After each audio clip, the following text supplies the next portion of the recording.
Sige,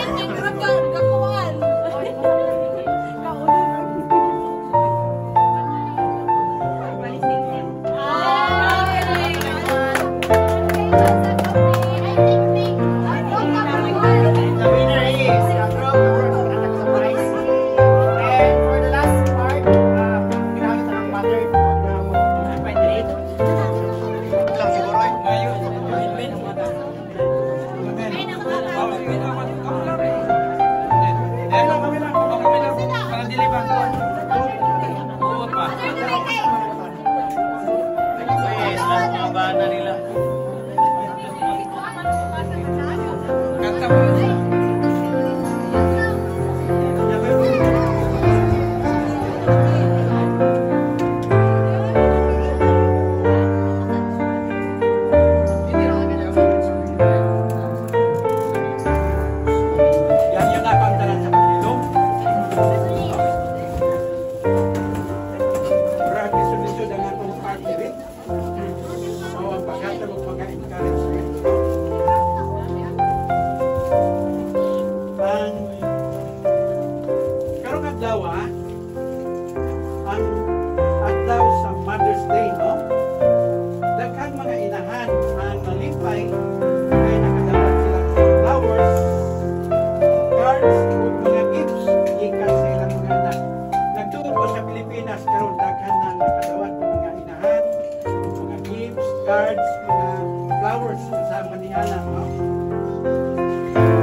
Deserving kayo ang inahan mo dawat kinining itawag niya sa Bible na obedience, no? Malipayon kayo ang inahan, no? Nga makakita kung dunay mga anak nga nagpatinumanon kanila. Buti pasabot sa mga bata karon nga diya dinhi nga ipakita nato ang willingness mo-obey ta, tumanta sa ilang mga panambato.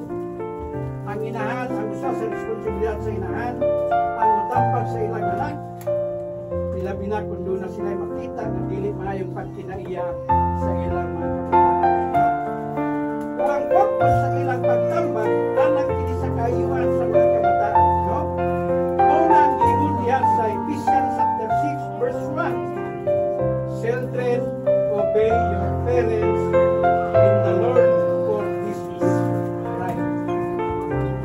Sumulang palandungon kay daghan ng mga anak karon ang dili mutuman sa mga binikanan.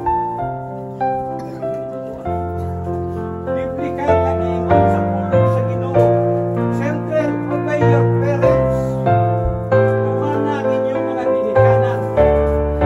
Kaya atubangan sa pananaw sa Ginoo natud pinadini kay kini mao ang pinakamaayong utang nga inyong gibuhat. Malipayon ang mga inahan kung makita mga anak nila nga nagatuman sila binak sa ilang mga pagtambag. Ang pangutana karon, nag-obey ba ta sa ating mga inahan? Pirmiro utang nga kanay nato ihatag sa atong mga inahan karong Mother's Day o sa mga tawad daw sa nanili ang atong pagtuman. Ikaduha, ang atong pagrespeto kanila mga inahan, no? Na mga bata nato diri. Naghatag batag respeto sa atong mga inahan. Ang pagrespeto ugod kay pasabot nga naghatag tag value